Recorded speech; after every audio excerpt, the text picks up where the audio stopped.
So the retail price of gasoline is divided into 4 quadrants by the Department of Energy, the Energy Information Administration. Crude oil is typically anywhere from 50 to 70% of the retail price of gasoline.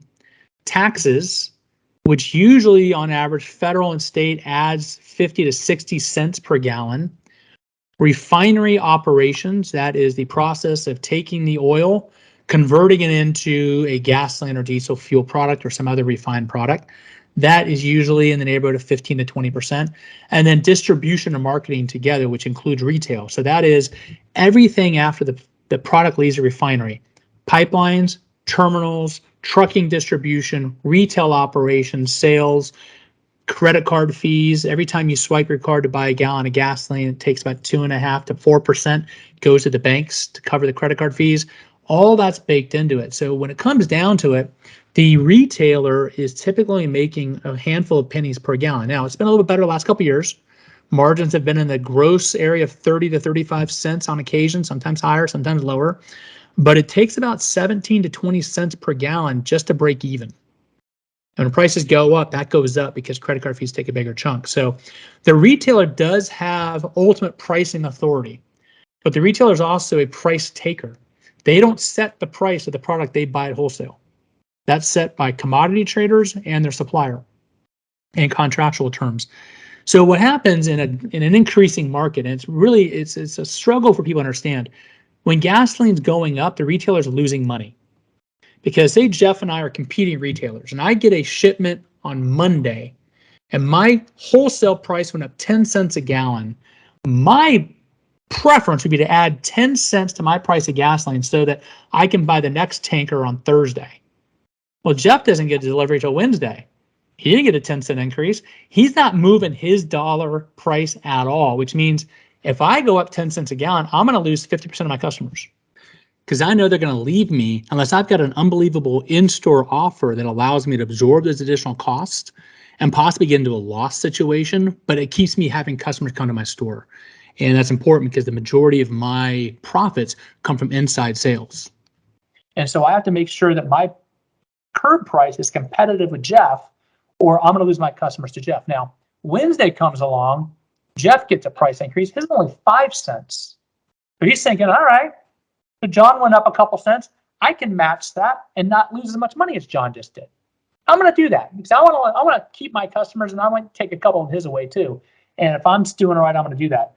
So on the way up, your margins keep getting squeezed because you can't pass the price along fast enough to match the wholesale price changes. And you may get a notification that the wholesale price changed 10 times in one day.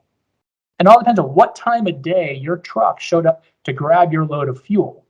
Now on the way down, complete opposite situation. Now I'm in a situation on Monday, my price went down 10 cents. Jeff's didn't. I'm going to drop my price 10 cents, steal his customers, and increase my throughput. Or I'm going to drop my price 5 cents, keep that extra 5 cents to recover my lost margins that I lost on the way up, still take some of his customers, benefit my profitability, and recover. You have to look at retail profitability in terms of total market cycle, which varies.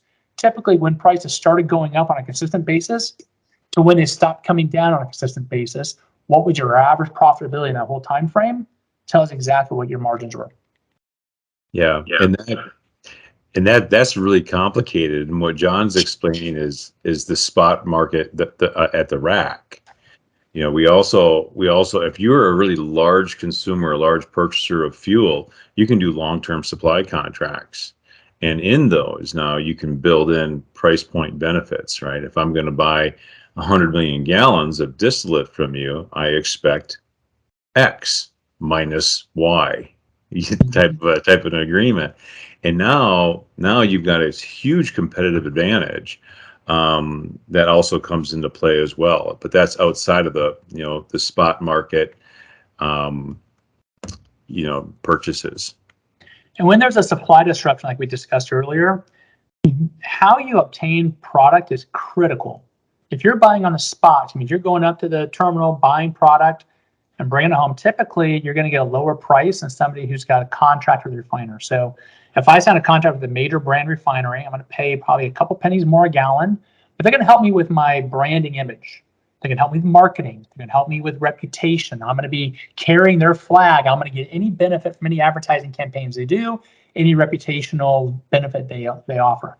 I'm also getting guaranteed supply. So in the event of a product disruption, Jeff has a branded contract. John does not. John pulls up to the terminal to get my spot price, get my product on the spot market. It's up 3 times higher than when Jeff's price went up. Why? Because I don't have a contract protecting me. If supply is bad enough, I may show up and they tell me there's no fuel for you today, John. You don't have a contract. All the product we have is now allocated to our contractual obligations. So Jeff gets a full load of fuel. I can't, unless I drive that some terminal has excess capacity. Now, if the situation is really bad, Jeff's supplier may say, you know what? Jeff, we guaranteed you 100 gallons this week. Problem is, we have to satisfy all of our contracts, so we're going to put you in what's called allocation. You're only going to get 80 gallons this week because we have to take that other 20 and spread it across our other contracts to be as equitable as possible.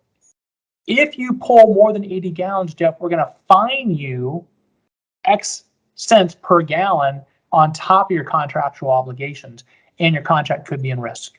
So there's a lot of things going on there to make sure that product is being distributed as equitably as possible. If you're branded, you pay a little bit more on a regular day, but you're protected in a shortage situation. If you're unbranded, you can get an economic advantage on a normal day, but you're playing pretty risky supply game when supplies are short. It's very much similar to the electricity business and the way they work too, with their, with hedging and getting contracts in place and fixed rates and all that stuff. It's interesting. They all have an obligation to satisfy their customers. Right. And so they're going to do what they have to do to make sure they can do that.